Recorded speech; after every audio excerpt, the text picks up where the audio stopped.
sakto ba 'no? Baba nito. So, for 2025 po, out of 1,700 na dapat gawin, 22 pa lang po ang completed. Bistado na ang mga palpak na mga buhaya. Anak ng kagwang nagsisihan na sa kapalpakan ng Department of Education. Mantakin mo, sa loob ng isang taon, 22 lang na mga classroom ang napagawa anak ng kagwang. Baka mga substandards pa. Animal naman talaga, oh.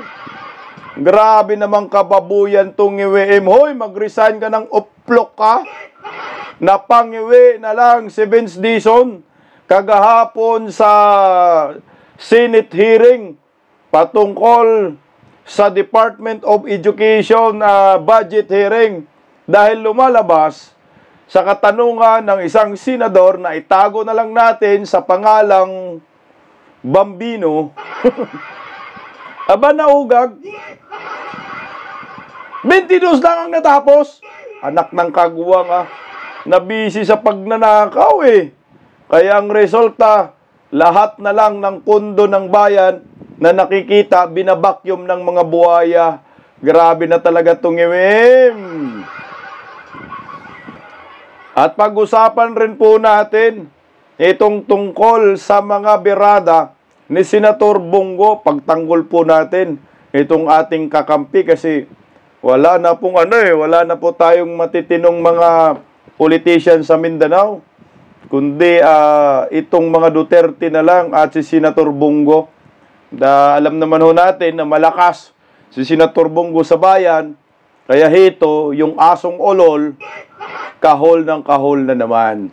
Pero bago ang lahat, sa mga bagong pasok, pa-like, pa-share, pa-subscribe, at pakipindot po ang inyong notification bell. Ito mga kababayan ko, at patuloy pa rin po ang Isiminay Foundation sa kanilang relief operation diyan sa Davao Oriental.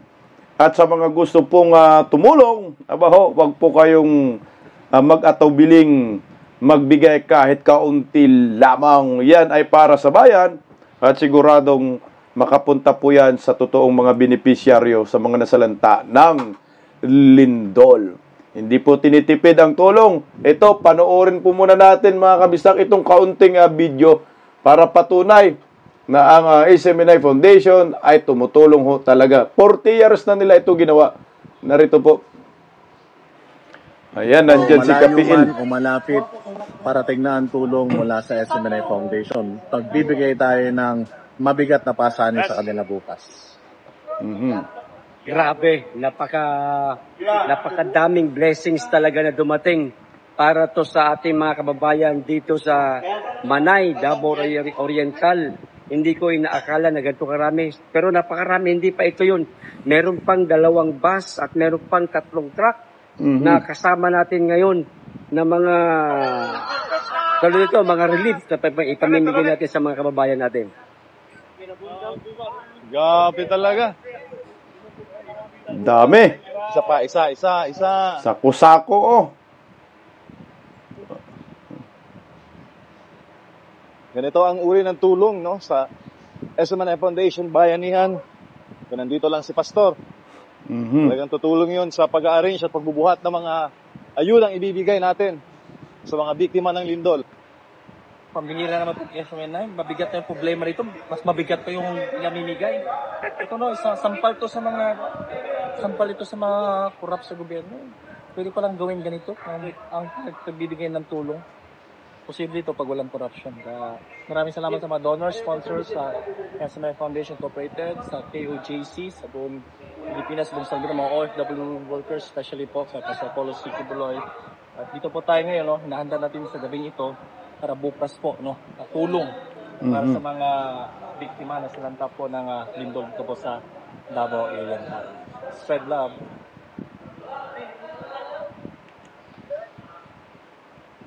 Grabe, oh. May tubig pa. Nandyan si Kapiel, si Bus Dada, Isiminay Reporter, MJ Mundihar. Tindi ng Isiminay magmahal at magbigay ng tulong sa bayan. Dapat si Pastor Kibuloy talaga naging senador. Senador naman sana talaga. Kaso dinaya ni Budlat ang mata. Kita nyo yung tulong, hindi tinipid. Tunay ang kanilang pagtulong.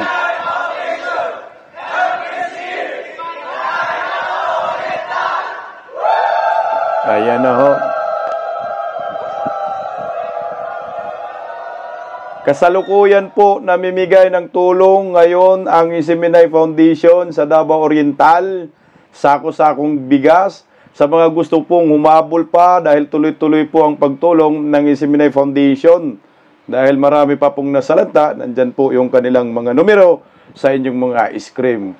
Kahit maliit, abaho, pag pinagsama ay malaking tulong at malaking halaga.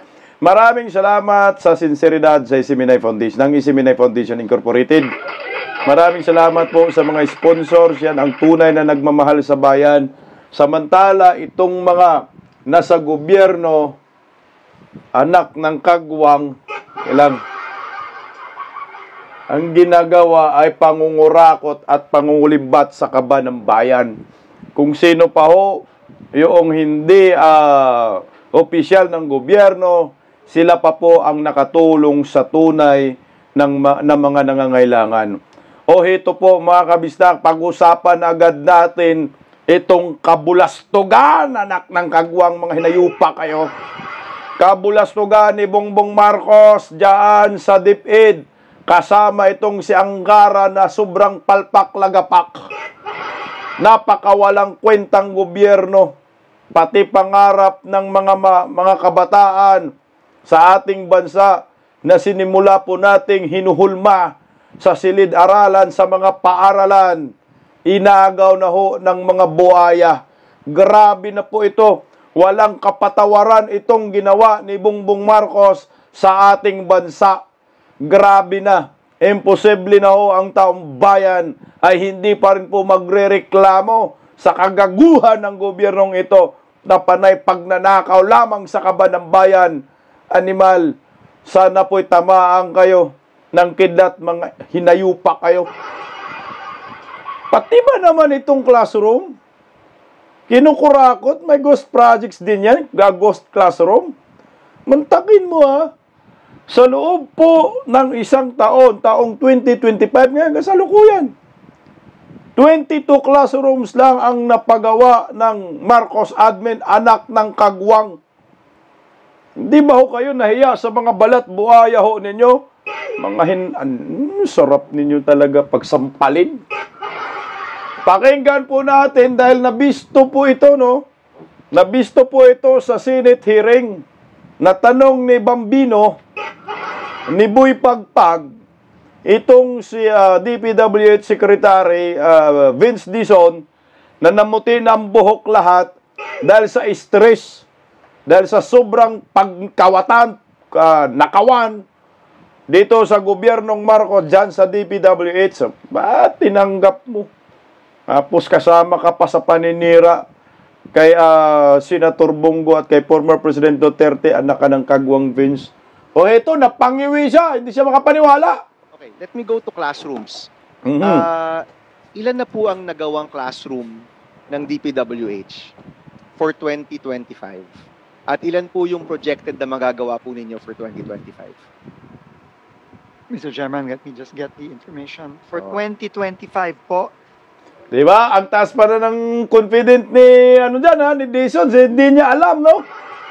Na for 2025 ang pinag-usapan, ilan ba ang natapos ng classroom ng mga animal, ng mga buhaya? O ito po ang lumabas. ang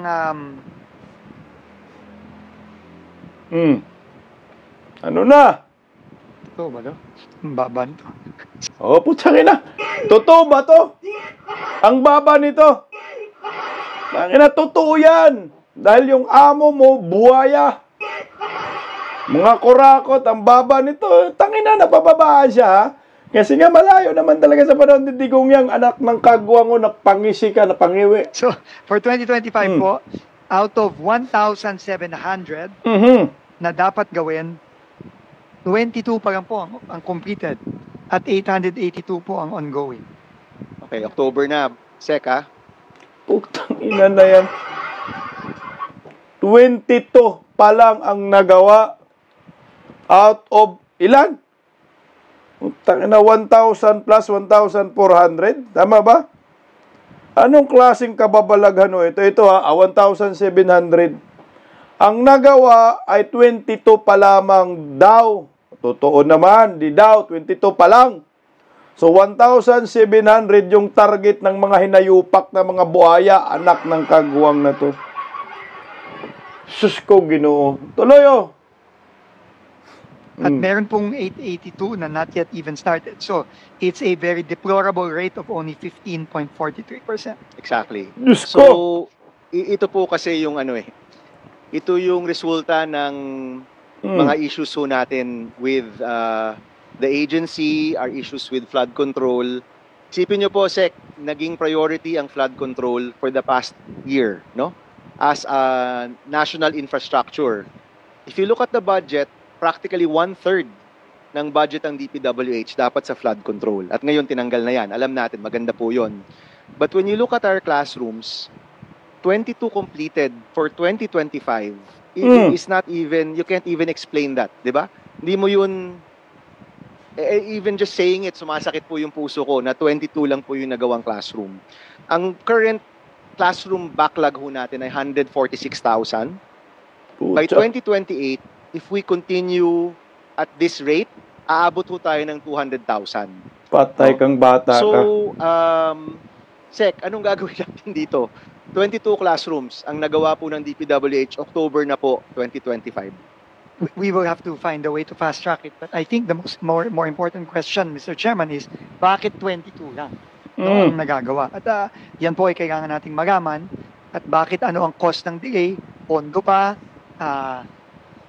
O proseso ba? Kailangan po nating malaman yan. And I will, makikipagtulungan po ako kay Secretary Angara para mapabilis natin at maganap tayo ng catch-up plan. Puta, nagkabulol-bulol ka, hinayupa ka. Wala na yan. Kahit gaano ka kagaling, Vince. Sabihin na lang natin, Vince Dizon, magaling ka. Pero yung presidente, palpak. Walang kwenta. Yung galing mo, useless. Yan ang totoo. Kahit ipilit mo yung kagalingan mo, kuno, bilang isang DPWH secretary, pero hindi ka nga magaling, dahil kung magaling ka, hindi ka sumama dito sa gobyernong Marcos na nakihangiwi ang panga na puro korupsyon ang ginagawa paglilimas sa kaba ng bayan. Kasi kung magaling ka, bakit ako sasama dyan? Maganda yung reputasyon mo sa panahon ni Digong, sinira mo ngayon, damay ka, anak ng kagwang ka, wala nang chance, Vince. Kasi po, hindi lang po October, it's magno-November na po, magpapasko na po. Kailangan po talaga, mabilisan po ito. Opo. So, we currently have Lol, kaya nyo yan? Habulin yung backlog, ang target nyo 1,700. Ang nagawa nyo lang 22. So, ibig sabihin nito, mga 1,000, mga 1,600 plus pa. Ang kulang ho ninyong gawin, matatapos nyo, ng petsa, November na. Hanggang December, 1,600, kaya nyong tapusin yan. Anak ng kagwang nyo kami paglulukuhin, dapat sa inyo, pagbibitayin na talaga. Classroom Acceleration Bill, Secretary Vince. This has been certified as one of the urgent bills. Yung plano ho dito ay ang pondo para sa classroom building. Tanggalin muna natin sa DPWH dahil busy ho kayo. Marami kayong kailangan kasikasuhin. Marami kayong kailangan gawin. At ibigay yung pondo sa mga LGU directly para sabay-sabay pong gagawa. No? Secretary Angara is on board with this proposal. The chairman is also on board with this proposal. But what we intend to do is yung pondo para sa classrooms for this year, possibly, maybe even, for next year, maybe even for this year, kasi mukhang hindi rin magagamit, at dagdagan pa natin ng pondo mula sa flood control, at sana po, meron tayong chance ang makagawa ng classroom ng sabay-sabay. Secretary Vince, do we have, may we solicit your opinion or support for this measure? We are in full support of this measure, especially now na 22 pa lang nagagawa ng departamento ngayong taon. Kailangan po talaga natin ng tulong. No? At hindi lang po mga partnerships with LGU. Tingin ko po, nag-usap na rin po kami ni Secretary Sani Angara tungkol dito. Tingin ko po kailangan mag-aggressive PPP din po tayo Yes. para mapagawa natin ng mas mabilis. Kasi po, at this rate, it's virtually impossible po na magawa lang po ng DPWH itong kailangan nating mga classrooms. Yes. Punta nagkabulol-bulol at kailangan natin. Ano papagawa natin? Nakapag-resap tayo. Wala na, ilang buwan ka pa lang, iwi ka na rin. Kahit anong naisip ninyo dyan na solusyon, kahit sino pong magaling yan, mag-isip na ito ang magawa natin, puta, hindi yan mangyayari. Isa lang ang problema dyan, isa lang din ang solusyon dyan. Yung nakaupo ngayon sa Malacanang, yan yung pag-resignin ho ninyo. Yan ang maliwanag. Wala na pong ibang solusyon. Para lahat ng nangyayari sa ating bansa na pangungurakot ay matigil na at yung programa ay may deliver ng maayos. Yung nakaupo sa Malacanang, dapat pag-resignin nyo na ho. Maawa kayo sa bayan. Huwag nyo nang guluhin ang mga utak ninyong mga amahong. Ang mga utak ninyong mga kagwang. Isa lang po ang problema natin, yung nakaupo po sa palasyo. Yan lang po, wala ng iba. Tinutulirit niya itong kabulukan ng gobyernong ito. Tingnan mo si Angara, hugas kamay, anak ng kamuti ka. Ba't ka dito hugas kamay at naninisi ka pa? Para bang tuturo pa siya kung sinong may kasalanan dito, animal, ang may kasalanan dito kayo, yung mga nasa gobyerno. Kasama ka, Bongbong Marcos dito. Out of the over 1,000 schools na dapat magagawa, nasa 22 lang. So short statement about Oo, talagang ako, well, number one, gusto na namin baguhin yung sistema. Dahil since 2018, tanging DPWH lang ang nabigyan ng kapangyarihan gumawa ng DepEd classrooms. Ang gusto namin ngayon, pati isama na yung local government units. O lol! Pangiwi-ngiwi na lang yung hinayupak, no? Putsa nga, nahawaan din ni Palaka to. Dahil daw noon, 2018 daw, DPWH lang daw ang pinagbigyan na makagawa ng school classroom. Alam mo, Sik, no? Tangina, walang problema sa panahon ni Digong, 2018 eh. Ang daming nagawa. Hindi problema yung sistema. Ang problema yung mga namumuno sa ahensya. DPWH, kayo ang may problema. DepEd Secretary. At kasama yung presidente. Kayo yung may problema. Kung bakit nagkaganito ang nangyayari sa Department of Education. Huwag yung sisihi yung... Kasi para bang sinisisi nyo si Duterte. Dahil daw yung 2018, DPWH lang pinahintulutan na gagawa ng mga classroom. Putang ina. O di ba maayos yung ginawa? Mamaya, patuloy lang natin itong si inayupak. Yung mga lalawigan, yung mga lungsod, yung mga first-class municipalities, maybe even second-class, na may kakayanan gumawa ng classrooms. Palagi ko, mas bibilis yung proseso. At siguro sa dami na rin ang ginagawa ng DPWH, nahirapan na rin sila. Pangalawa, ako'y kumpiyansa na sa ilalim ng liderato ni Sec. Vince Dizon, bibilis naman ang, dahil in fairness to Sec. Vince, bago naman ho siya. Kaya feeling ko bibilis dahil nakita ko dito sa mga kalamidad, bumilis na rin ang reaksyon ng DPWH. Lolo, mga ngiwi, bakit bibilis? Kasi bago, si Vince. Lalong walang alam yan dahil bago. Alam niyo ang problema, tukoy na natin eh. Masyado lang dami pa ninyong pasikot-sikot eh. Isa lang yung problema natin. Isa lang ang solusyon din. Ayaw lang po ninyo talagang buksan yung mga isip ninyo. Pinipilit nyo talaga bilugin kaming mga Pilipino. Ang tanga rin naman ng mga Pilipino, maniwala sa inyo, anak ng kagwang Rundown of the numbers, sir. Ilan ang goal? Ilan ang Well, yun nga, yung lumabas doon sa Senado is that only 22 ang natapos, may 900 na pending, tapos alam naman natin, close to 100 or lampas 150,000 yung kailangan nating mga silid-aralan all over the country.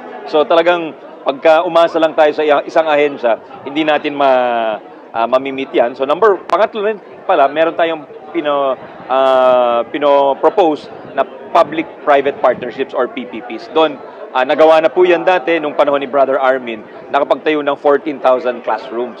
Kasi doon, imbis na nagpapabid ka ng isang building lamang, nagpapabid ka ng 1,000 classroom. Oh, Brother Armin, so dilawan yung inaano mo na nabasihan, hindi mo inano yung Duterte. Kamuti ka, yung Duterte admin, sinisi mo, pinuri mo yung Pinoy. Ang layo-layo naman, 14,000 daw nagawa. Ng isa-isa loob ng isang taon, panahon ni Pinoy, mamaya sa Duterte. Sige nga, tuloy oh. So sabay-sabay yun. Malakihan ho talaga yung pag-construct ng classroom pag gano'n. What's the realistic goal set before the term of the President ends? Well, the President promised 40,000 and we plan to meet that goal. Ulol! Ano kalaking factor yung anomaly issue sa DPWH dun sa pagdami ng backlog? Mukhang nawili sila dun sa flood control, sa totoo lang eh. Matamahan na kung sino matamahan, pero parang hindi na naging priority yung pagtayo ng classrooms. Ulol! Opo, nakakahano talaga. Nakakapanghinayang talaga dahil alam natin yan ang kailangan ng bayan, di ba? Kailangan natin para umunlad yung mga kabataan, kailangan nasa tamang environment ho sila. So, alam mo, Anggara, pulpul ka rin, no?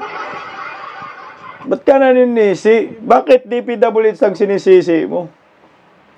Sisihin mo sarili mo. DepEd secretary ka eh. Dapat monitor mo yan. Yung pinanggagawa na classroom na yan. Yung target ninyo ng gobyernong bangag. Anong sabi mo? 150,000 target ninyo sa loob ng isang taon. Ngayong 2025, hindi mo na monitor. DepEd secretary ka. Ano klase kang DepEd secretary? Dapat minumonitor mo, nagalit ka dito sa mga buhaya.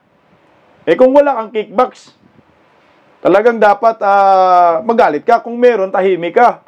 So ngayon, pag nagkabistuhan na, sisihan portion na. Alam nyo po, hindi ho ito makukuha sa sisihan. Dahil kayo ho mismo, meron kayong pananagutan dahil kayo po ang nakaupong DepEd dyan.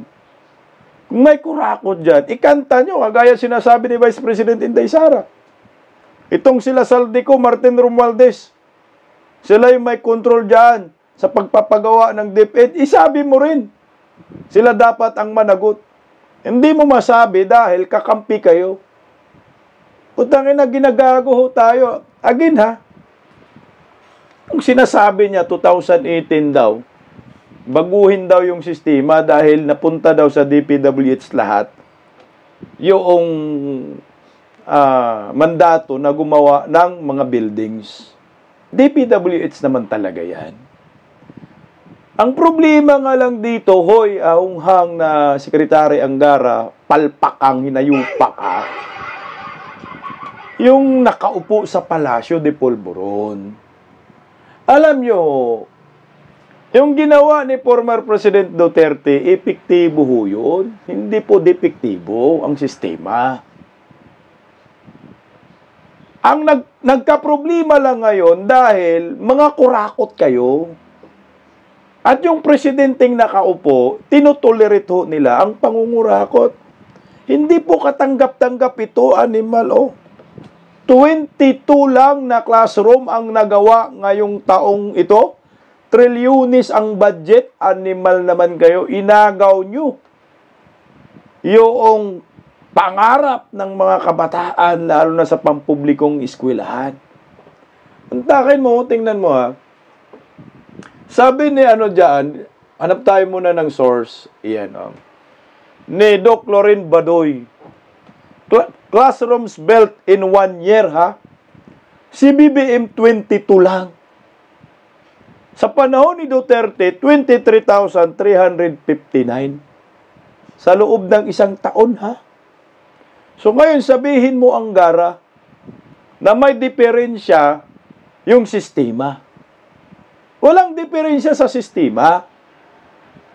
Ang may diferensya yung pag-implement at yung mga namumuno sa mga departamento at yung presidente.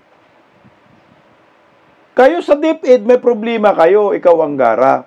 Sa DPWH, may problema din, sobra-sobra. Lalo na mas may problema dito sa presidente. O bakit nagawa ni Tatay Digong ito? Sa loob ng isang taon, naka 23,359. Tapos yung kay Luistro, 14,000 lang. Ayan, layo. Kalahati. Puta ka ng BBM, mag-resign ka na, isa kang palpak at inutil kang presidente. Oh. Saan ito? Sabihin mo. May diferensya kasi. Yung sistema. Walang diferensya sa sistema. Ang may diferensya yung mga namumuno. Mantakin mo ha. Oh, ito, may isa pang banat. Ika lang bago yan. Ito pa. Oh. Di pinagtatawanan kayo ng mga didiis. 22 classrooms ang naipatayo ng BBM admin. Mas marami pang napatayong burat. Si Juliana Parisukaya. Paris Cuba pala. Yung kamukha to ni spokesperson na Bante. Anak ng kagwang. Katanggap-tanggap ba ho ito? Itong ginawa ng gobyernong Marcos na ito. Putaan layo, BBM. Mag-resign ka na, wala kang kwentang presidente. Kung si Inday Sara yan, nagiging DepEd Secretary, malamang. Tinitira na ngayon si Inday Sara. Mabuti na lang matalino si Inday, lumayas sa pagka-DepEd Secretary. Ngayon, bakit hindi tirahin ng mga dilawan itong si Anggara, ng mga pinklawan, ng mga bubonistang tanganista? 22 lang ang napagawang classroom. Saan ang hustisya nito? Ito, yun Anggara, oh. Yung 2018, SIM na sistema, oh. Yan o si Tatay Digong nakapagpagawa ng 23,359. I think yung napagawa ni former President Duterte sa kanyang administrasyon ay umabot po ng 200,000. 200, I think mga, kung tama ho yung datos natin, as of 2021, umabot po ng 150,000 ang nagawa ni former President Duterte. Pero I think yung sabi ni Briones, umabot po ng 200,000 yung napagawang classroom.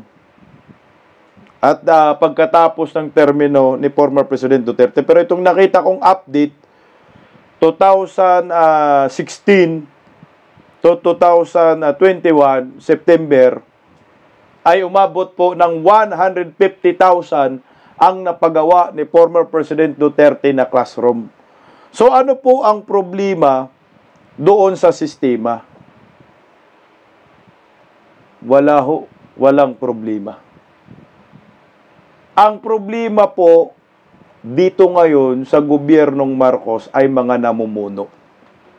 Maganda ang sistema, kaso ang nagpapatupad, nag-implement ng sistema, mga buhaya. Kaya ang resulta, 22 lang anak ng kagwang. Di ba kayo nahiya dito, mga bubunistang, tanganistang, loyalista ni Ngagba? Di ba nakakagalit? Animal, kung hindi ka nagagalit dito, manhid ka. Nagpulburon ka rin. Gaya ng amo mong nakangiwi yung panga. Tapos, padrama-drama patong si Anggara. Ulul. Wala sir, palpak ka. Ayan o. Meron pang drama yung hinayupak o. Naglabas ng official statement ang DepEd. Putsa, pareho kayo dito. Meron kayong pananagutan. Huwag kayong magsisihan dyan. Dapat sa inyo, bitayin patiwarik ng mga hinayupak na ito. Ito, official statement ng DepEd agad, no? Nagpalabas ng statement itong si Sani Anggara. Ang tawag dito kasi, hugas kamay. Naghuhugas kamay sa dyan para hindi masisi ng sambayanang Pilipino para hindi mawasak yung kanyang political career. Ako alam ko yan sa 2028, mukhang tatakbo na naman tong animal. Anong posisyon sa gobyerno? Wala na. Tama ka dyan, sobra na, tama na, palitan na kayong mga hunghang. Anong sabi niya dyan? Sobra na, tama na. Anak ng kamote. Classroom budget, ibalik sa DepEd sa 2026. Oh, lol! Para may makurakot kayo. No? Para tiba-tiba. Hindi ka tanggap-tanggap na 22 classroom lang ang nagawa sa ilalim ng nakaraang pamunuan ng DPWH Honghang. Sa kabila ng pundong ibinigay at tulong mula sa DepEd. Asa ka pang Anggara ka, anak ng kagwang ka. Tama na ang palusot. Oo nga, tama ng palusot ninyo. Sabihan mo sarili mo, anak ng kamote. Kaya ngayong 2026 pondo, para sa classroom, ibibigay ng DepEd sa mga LGU. Okay dito. Mukhang may advantage dito sa may advantage ito kay Anggara sa LGU. So, sasabihin, tatanawin ang utang na loob ng LGU, nabigyan nyo kami ng proyekto, may kickbacks. Tiba-tiba. AFP, Corps of Engineers, o sa pribadong sektor, Honghang. So, kita na naman kayo dyan. Tayo na, sa panahon ni Duterte, walang problema, 23,000 sa loob ng isang taon. Sa inyo, 22 nga lang, pa yung 20. Yung ano lang, yung first 2 digit lang nagkapareho. Anak ng kagwang. Sisikapin naming tuparin ang direktiba ni Pangulong Marcos na makapagpatayo ng 40,000 classrooms bago matapos ang 2028, anak ng kagwang. Umasa pa kayo dyan? Wala na chance, Anggara. Sumuko na kayo. 40,000, dalawa nga lang, at 22 nga lang na ipatayo ninyo ngayong taon. Saan kayo kukuha dyan? 40,000 na classroom? Wala na, hindi nyo na makakaya yung ginawa ni Digong na umabot ng 200,000 na classroom yung napagawa ni Duterte sa kanyang termino. Puta, hindi kayo nahiya dito. Aray ko. Wala na, incompetent. Hindi kaya ni Bongbong talaga ang pagka-presidente. Aminin nyo na yan, mga supporter ng EWM. Lahat ng nangyayari ngayon sa ating bansa nang dahil sa kabubuhan ni Bongbong Marcos. Ginagago tayo ng taong bayan. Taong bayan. Ginagago tayong mga taong bayan ng mga buaya. Tingnan mo ang problema ngayon, may mga drama-drama ang mga hinayupak. Kaya tama yung sinasabi ni Crescent dito. 22 classrooms lang ang nagawa ni BBM admin, ng BBM admin. Ang iniimbestigahan ngayon ay yung Parmali. Animal talaga. Ito nga yung masaklap dyan, di ba? Ang dami ng corruption sa Marcos admin. Pero yung mga sinisisi pa rin ay yung panahon ni Duterte, anak ng kagwang. Wala na, nililito tayo eh. Nililito tayo ng mga buhaya na nandyan sa gobyerno. Kagaya ho nito kay Senator Bongo. Itong si Asong Ulol na Tunyo, Trililing. Utang, dinadivert nila ang issue. Ito, Trillanes, kasuhan mo si BBM. Kasuhan mo si Anggara, kasuhan mo si Bunuan, kasuhan mo lahat ang nasa gobyerno. 22 classrooms lang ang nagawa sa loob ng isang taon. Pero yung sinampahan ng kasong plunder si Tatay Digong at si Bongo dyan sa ombudsman. Ang mga kurakot, si Saldico, Martin Romualdez, Bongbong Marcos, Ngayon, yung pangalan ni Baki, nandyan na, nakaladkad na. Ang tinurong mastermind, si Bungo, anak ng kamuti. Kaya tulungan po natin si Kuya Bungo na may pakalat natin yung kanyang mensahe, yung kanyang risback dito kay Trillanes. Nasabi niya parang sirang plaka. Sirang plaka sana yung lagay ko dyan, kaso aso man, kaya sirang aso, sira ulo. Wala na kasi iba tayong maasahang politiko ngayon. Si Kuya Bungo nagtatrabaho. Yan, number 1. Nung nakaraang eleksyon, basta lang tayo maniwala sa asong ulol, anak ng kagwang. Pakinggan natin yung risback ni Senator Bungo, narito. I have been expecting this complaint, and now we are in the proper forum to prove the baselessness of his allegations. I now have the opportunity to answer him point by point before the ombudsman, not on media anymore. I will cooperate with the investigation and abide by its legal processes. The truth will be revealed and believe that justice and fairness shall prevail. I hope that the ombudsman will be fair. Ulitin ko lang po, I am one with the Filipinos in this crusade against corruption. Kasama niyo po ako. Labanan po natin ang korupsyon. Ikulong po ang mga kurakot at mga magnanakaw. Ikulong na ang mga buhaya, kasuhan, at ikulong na ang mga buhaya at mga mastermind. Huwag pong ilihis yung issue dito. Tumbukin po yung dapat tumbukin. Correct. Napapansin ko parang patras. Naiba na po ang narrative. Parang meron ng script, no? Na sinusunod o playbook. As a Filipino, I am urging the ICI, the Ombudsman, and the DPWH to seek the truth. Tumbukin lang po yung katotohanan. Maniwala kayo o sa hindi, pag nagkamali kayo dyan, gulo. Mas gugulo po ang bayan. Magulo na po ngayon, mas gugulo po ang bayan. Magagalit po ang tao niyan, magulo talaga ito. Pakiusap ko lang po muli, tumbukin lang po yung katotohanan. Seek the truth, not the script, if there's any. Ito ay isa po itong diversionary tactic para ilihis ang atensyon ng taong bayan sa tunay na mga issue. Klaro naman eh. Kahapon nga lang, nabanggit ni former Governor Chavit Singson, another diversionary tactic. Ang talamak po ngayon na korupsyon, talamak ang korupsyon ngayon sa kasalukuyang gobyerno. Correct! At ang dapat talagang panagutin, ang totoong issue. Ano bang totoong issue ngayon? Diba ang flood control scandal? Mga ghost projects, mga anomalous projects, mga substandard projects. Yun naman po ang issue ngayon eh. Huwag tayong lumihis sa katotohanan.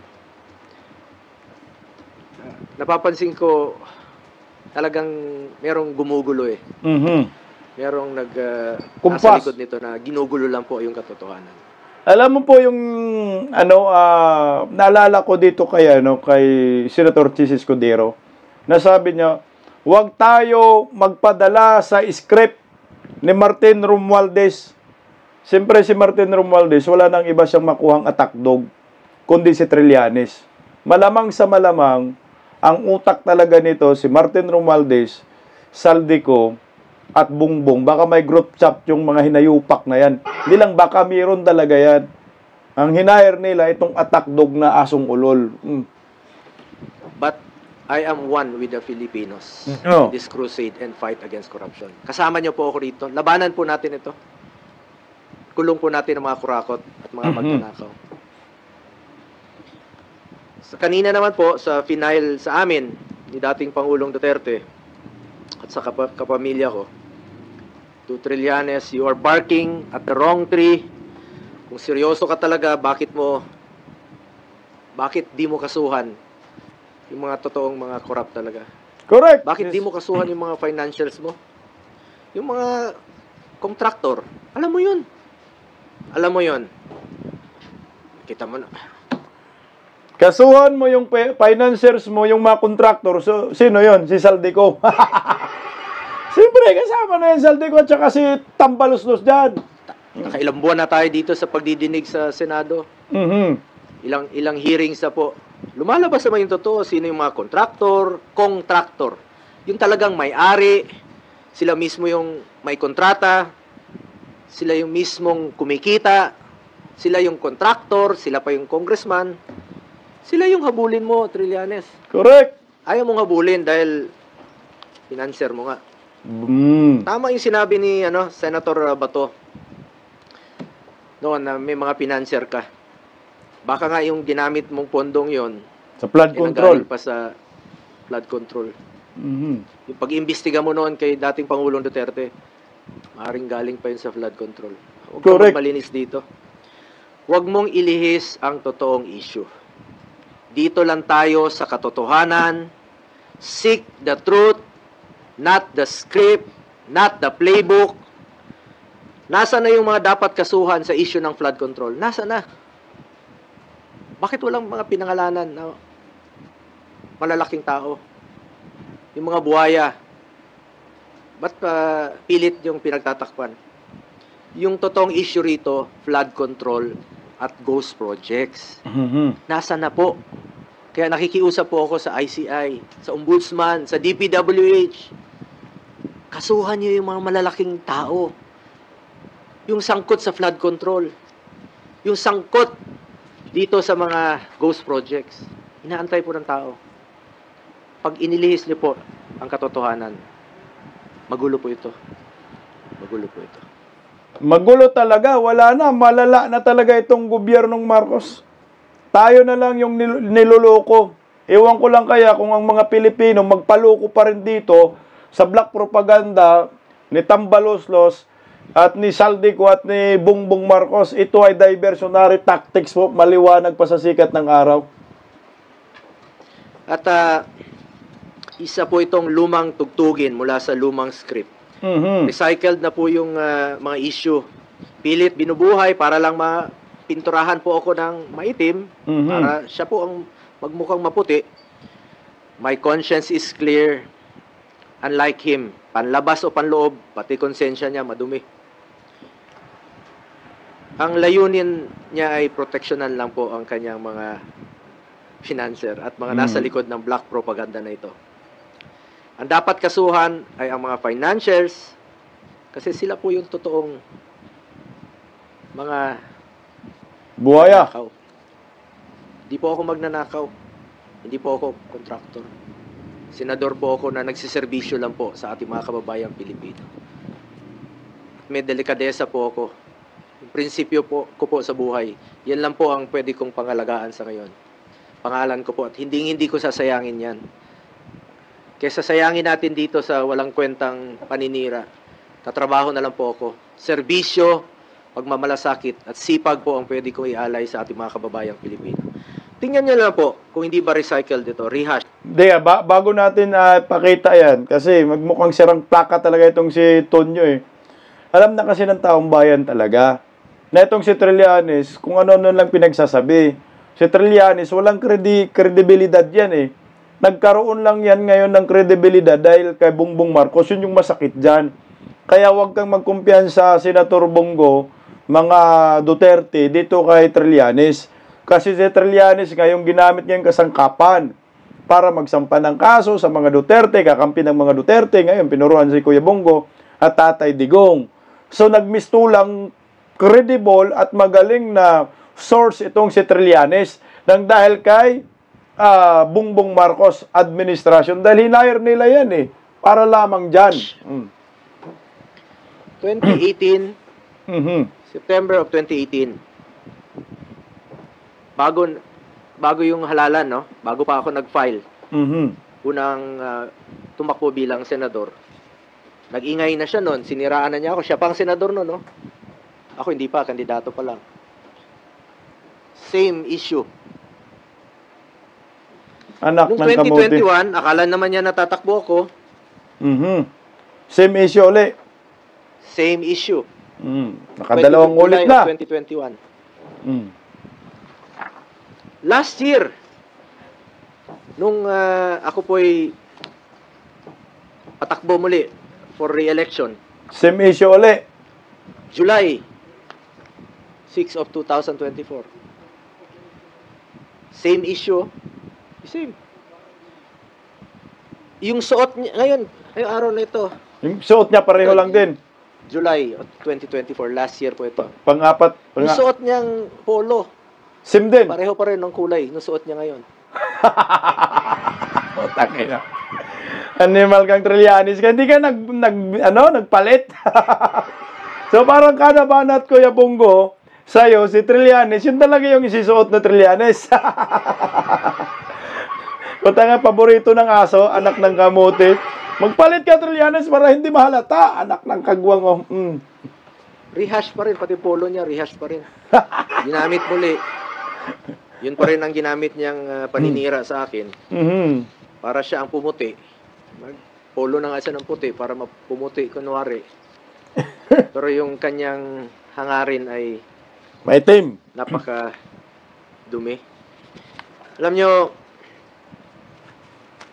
nung ako po ay nag-obserba ng delikadesa sa buhay ko, baka pamilya niya po hindi. Nabalitaan tayo noon, mismo yung tatay niya naging dealer po sa GHQ ng Armed Forces. Oo nga. At nabalitaan nga natin no, na kakasino rin. May mga ghost rin na yun ang nabalitaan ko noon. So, sana naman tingnan mo ng mabuti kung sino yung walang delikadesa sa atin. Bakit na nililihis ni Trillanes sa mga 2017 projects?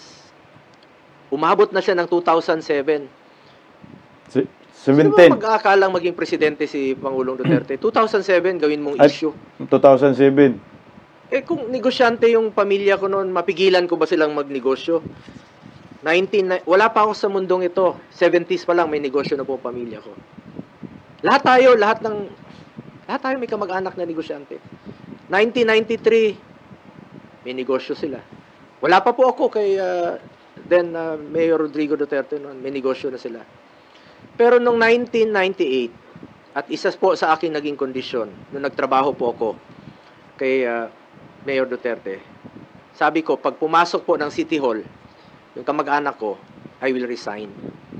Ayaw ko pong magnegosyo sila sa City Hall dahil I observed delikadesa at ayaw ko po ng conflict of interest.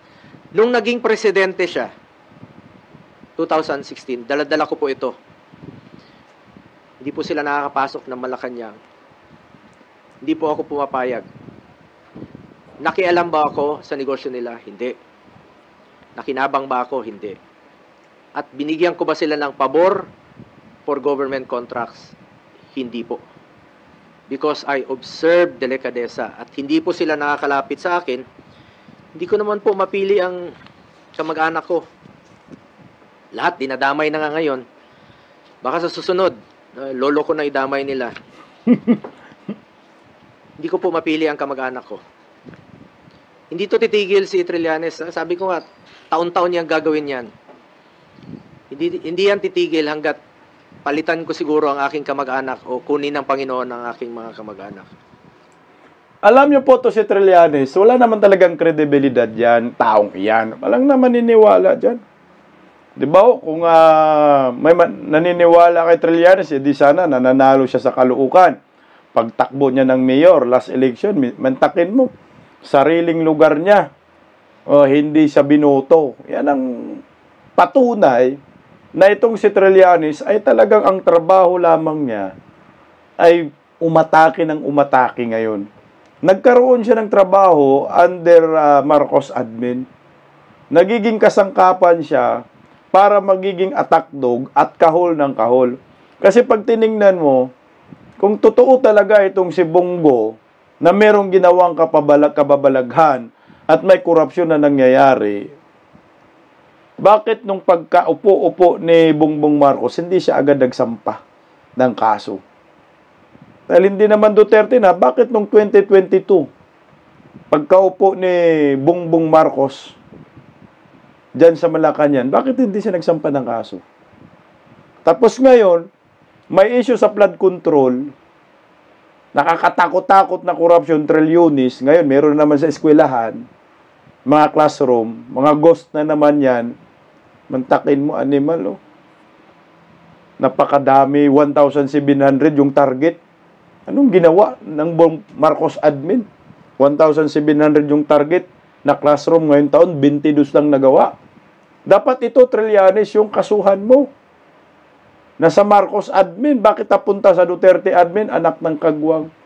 Kasi nga, nagamit siya ni Bongbong Romualdez para ma-divert ang issue. Kasi wala na pong ibang ikukunik nila dito sa flood control, si Bongo talaga. Kasi si Bongo, nagkataon yung tatay niya, may construction company. Yan yung maliwanag dyan. Kaya naghahanap sila ngayon nang pwedeng i-connect, nang ma-divert yung issue. Tingnan mo, yan ang gusto ng mga dilawan. Yan yung gusto ng mga pinklawan. Na ma-divert sa mga Duterte para magmukhang masama ang mga Duterte. Ang bottom line pa rin nito, takpan ang tunay na mga kawatan at durugin ang mga Duterte para sa 2028 presidential election ay hindi na makabangon ang mga Duterte. Pero tingnan mo, sino yung kinuha nilang attack dog? Si Trillanes na sira na yung kredibilidad mula noon hanggang ngayon. Nagkaroon lang ng puwang si Trillanes dahil kay Bongbong Marcos. Tingnan mo yung style ni Trillanes. Pinupuri-puri niya si Bongbong noon, di ba? Nagpasipsip siya. Hanggat siya kinuha na talaga siya ng gobyernong bangag. Naging kaibigan na. O, ito, sige, kaibigan tayo. Pero hindi eh. Yung mga bank accounts na yan, na inano niya kay Duterte, Bongo, Inday Sara, siya yung may gawa niyan. Siya yung may tunay na bank accounts. Meron po ngayon kumakalat na video, throwback tayo, na si Bindalo pa nga ang nag-report, anak ng kagwang ito. Si Erwin Tolpo, kaugnay kay Trillanes, narito, panoorin natin, ito yung totoong may corruption na ginawa, di ba, sa opisina ni Trillanes, puro ka mag-anak niya eh. Ito, panoorin natin. Naglabas na ng mga bagong ebidensya si Pangulong Duterte ukol sa mga bank account ni Senador Antonio Trillanes. Giit pa ng Pangulo, nagawa raw maipasara ng Senador ang bank accounts nito Singapore sa pamamagitan ng online banking bago pa ito pumirma ng kanyang waiver. Narito po ang aming eksklusibong report. Sarado na raw ang kontrobersyal na bank account ni Senador Antonio Trillanes sa Singapore nito lamang Setyembre 8 o ilang araw bago ito pumirma ng waiver at magsama ng mga reporter sa nasabing bansa para patunayan daw na wala siyang account dito. Sa eksklusibong panayam sa Pangulo, iginiit niya na meron talagang account sa Singapore ang Senador. Below is the screenshot of the DBS Alexandria account. Termination of Trillanes and where he sent the funds. He terminated it online on September 8, 2017, past 10 p.m. Then left for Singapore after that to show his waiver of the bank teller doon sa Singapore. Nawala siyang account. Nilinaw din ng Pangulo ang totoong bank account number ng Senador sa Singapore. Nagpakita rin ng dokumento ang Presidente na aabot sa halos 200,000 Singapore dollar ang nailipat sa isang Fabian Go mula sa isineradong account ng Senador. Ipinakita rin ng Pangulo kung saan nanggaling ang mga pera at kung magkano ang mga pumasok sa account ni Trillanes. Yung itong bank account na blue, yun yung nagbigay ng pera. Tapos siguro, yun ang nagbigay kasi co-depositor. Itong mga pera na ito, Arturo Angchua, Nancy K, Michelle C. Patrico, international transfer, kita yung amount, John Gomez. Sino itong mga ito, Mr. President? Itong mga It's binabanggit. either ito, mga taga-labas. Inisa-isa rin ng Pangulo kung saan naman inilipat ng Senador ang kanyang mga pera bukod kay Fabian Go. Yung red, doon niya nilipat. So, yung fund transfer withdrawal is 40 kay Juan Antonio F. Trillanes, pati Robert Wong. Ewan ko kung sino yung Juan. Robert Fong, Juan Antonio Trillanes, yung second SARO. Fund transfer withdrawal, 36,000. Bank of East Asia, Hong Kong. Si Manila branch ito. Fabian Go, Roberto Fong. Tapos, April 15, 2016, fund transfer na naman, Fabian Go, Roberto Fong. Fund transfer sa July 2016. Kapansin-pansin daw na hindi gaanong malalaki ang mga transaksyon ng senador sa kanyang account. Sinadya raw ito para hindi masilip ng money laundering. Maliliit lang eh. Kasi kung iisahin mo account yan, aabot yan doon sa limit na kailangan tanungin ka kung saan mo nakuha yung pera. Bank of Asia is 46. Hindi yan, maliit yan, hindi yan pakialaman. Pero doon sa bigger picture, yung country nagbigay nito, pinag-iipon-ipon yan lahat. Git pa ng Pangulo, sigurado raw siya sa kanyang ebidensya dahil mismong gobyerno ng ibang bansa ang nagbigay nito sa kanya. I noticed, Mr. President, precise yung mga information mo. Ito po ba mga impormasyon na ito is you're getting this from another from a government source outside the Philippines? I cannot tell you the country. Pero ilan po itong nagbibigay sa inyo information? How many countries po, sir? Isa lang. Galit yan sa money laundering. Meron naman daw report ang intelligence community na ang pera ay posibleng ginamit ng senador para pabagsakin ng gobyerno. Based on analysis, the funds being laundered by Trillanes and his group may not be for their personal use, but rather is being used for their cause and possibly to destabilize government. Erwin Tu. Putsa tong mga tulpo, no? Dikit na dikit sa mga Duterte noon, no? Manggagamit talaga, no? Ayan, si Trillanes, ang totoong may offshore account sa ibang bansa, anak ng kagwang. Wala nang kredibilidad yan si Trillanes, eh. Sa totoo lang, binalita man yan. Ang source pa nito, former President Duterte, nagbigay pa sa kanya, taga ibang bansa. Government pa nagbigay. O tapos ngayon, paniwalaan ng taong bayan itong si Trillanes. Magpadala ang taong bayan sa drama ni Bongbong Marcos, Romualdez Saldico, plus Trillanes ngayon, plus mga Dilawan, plus mga Pinklawan, plus mga komunistang grupo, mga kaliwang grupo. Puta, paano na kung ganun? Ano ang mangyayari sa hinahanap natin trilyon-trilyong pera na kinukurakot ng gobyernong Marcos? Nakagaya ngayon, ito eskwelahan, dinali pa talaga, putang ina, mga mahalang bituka, no? Hindi na kontento sa flood control. Alam nyo, ito lang ang masasabi ko. Masaktan na kayo, mga bubonistang, tanganistang, loyalista ni Bangag, anak ng kagwang kayo. 100% ako. Lahat ng ahensya ng gobyerno, ang pera ng taong bayan, inuubos, kinukurakot ng mga buaya sa gobyerno under Marcos admin. At panigurado, alam ito ni Bongbong. Tinotolerate lang niya. Ano ba ang solusyon sa problema? Saan ba ang problema? Ang problema nasa Malacanang. Ang solusyon, pag-resignin na si Bongbong Marcos. Bago pa mahuli ang lahat. Ito, pangarap ng mga ordinaryong mag-aaral, ninakaw harap-harapan ng mga buaya. Mantakin mo, 22 classroom lang ang napagawa ngayong taon. Nasan ang trilyones, bilyones na pera ng bayan na ipinundo dyan? Walang kapatawaran ho ito. Ano kaya ang mangyayari sa ating bayan? Patuloy kaya magiging tulog ang lahat ng mga Pilipino? Anak ng kagwang. Bisdak Pilipinas, magandang tanghali po sa ating lahat. God first.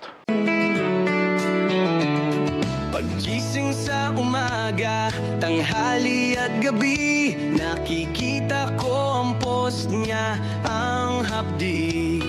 Paano nga ba to? Di ako makatanggi. What Search ko na lang at isipin ng mabuti. Bisdak Pilipinas. Bisdak, tinig ng katotohanan. Sa bawat vlog may laban sa kasinungalingan. Mulat ang mata, gising ang masa. Bisdak Pilipinas. Para sa bayan, gumigising sa diwa. Sa likod ng kamera, tapang ang dala. Walang sinasanto kung mali ang gawa. Hinay-hinay pero palaban. Boses ng tao sa digital na labanan. Bisdak, tinig ng katotohanan. Sa bawat vlog may laban sa kasinungalingan. Mulat ang mata, gising ang masa.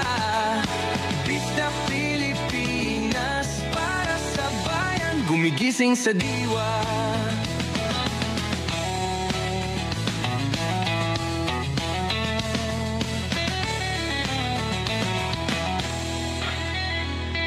Hindi artista, hindi politiko, pero ang katotohanan, sigaw niya ay buo. Sa YouTube o Facebook man siya makita, may aral ka pa rin, may uwi sa bawat salita. Bisdak, gising sa katotohanan. Di lang kwento, kundi panawagan. Sa bawat Pilipinong naghahanap ng liwanag. Bisdak Pilipinas, kasama sa pagbangon ng bayan. Bisdak Pilipinas, boses ng masa. Gising ang diwa. Sa vlog mo may pag-asa.